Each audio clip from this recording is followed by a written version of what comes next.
नाशिकमध्ये कॅप्टन खरात अटकेत. पेनड्राईव्हमध्ये 58 व्हिडिओ सापडल्याने खळबळ. अत्याचाराच्या गुन्ह्यानंतर गुन्हे शाखेची कारवाई. राजकीय व उच्चभ्रू व्यक्तींशी संबंधित व्हिडिओची प्राथमिक माहिती आहे.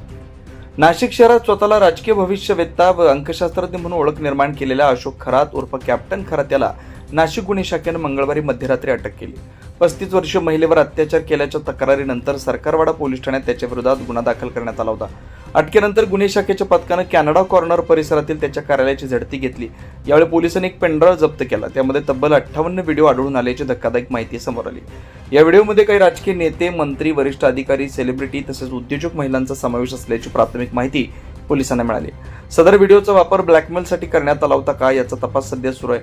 या प्रकरणाची व्याप्ती वाढण्याची शक्यता वर्तवली जाते. दरम्यान अशोक खरात मर्चंट नेव्हीतून निवृत्त झाला असून सिन्नर तालुक्यातील मिरगाव येथील श्री ईशान्येश्वर मंदिर ट्रस्टचा अध्यक्ष आहे.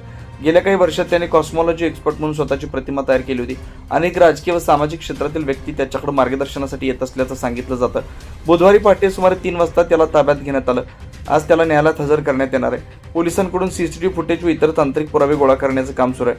दरम्यान अंधश्रद्धा निर्मूलन समितीने या प्रकरणाची सखोल चौकशी करून संबंधितांवर कठोर कारवाई करण्याची मागणी केली आहे. या तपासातून आणखी मोठी नावं समोर येण्याची शक्यता असल्यानं संपूर्ण राज्याचं लक्ष या प्रकरणाकडे लागलं आहे.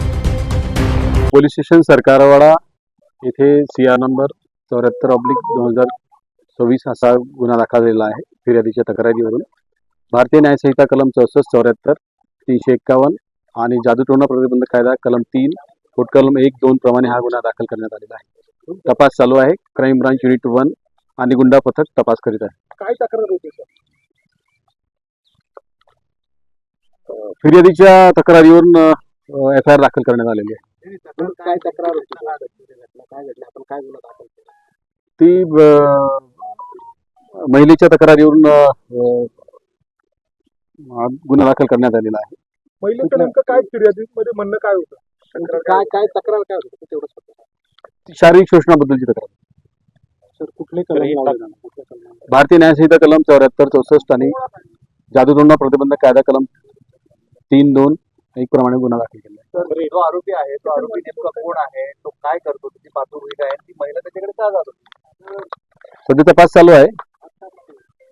फिर्यादीचं नाव उघड होऊ नये म्हणून जास्त डिटेल देता येणार नाही.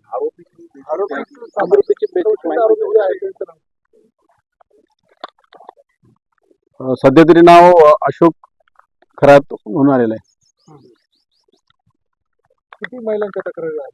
सध्या एकच तक्रार.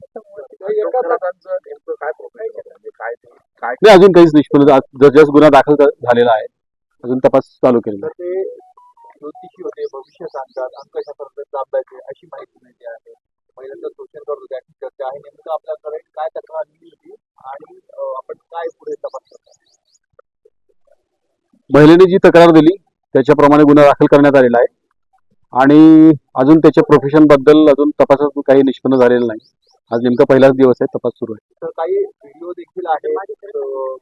मोठ्या प्रमाणात व्हिडिओ आपण जप्त केलेले आहेत. CCTV म्हणा किंवा इतर, त्याबद्दल काय माहिती? सध्या तपास सुरू आहे. अजून बहुतेक कोणताही पुरावा आपण जप्त केलेला नाही. आरोपी एकच आहे की आणखी आरोपी? सध्या तरी आरोपी एकच आहे.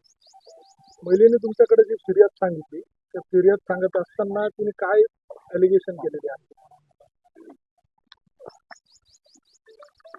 महिलेने जी फिर्याद दिलेली आहे ती मी आपल्याला आत्ताच सांगितलं की तिने शारीरिक शोषणाबद्दल तक्रार दिलेली आहे आणि तिच्या प्रायव्हसीच्या कायद्याप्रमाणे जास्त ओपनली बोलता येणार नाही.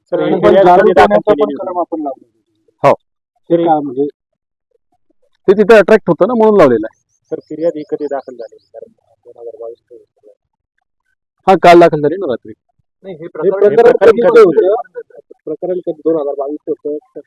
कधीपर्यंत? 24 पर्यंत आहे असं फिर्यादीत सध्या तरी दिलेलं आहे. आणि जे अत्याचार झाल्याचं फिर्यादीचं म्हणणं आहे ते नेमकं कुठे, म्हणजे एकाच ठिकाणी झाले का वेगवेगळ्या ठिकाणी बोललं? नेमकं काय झालं?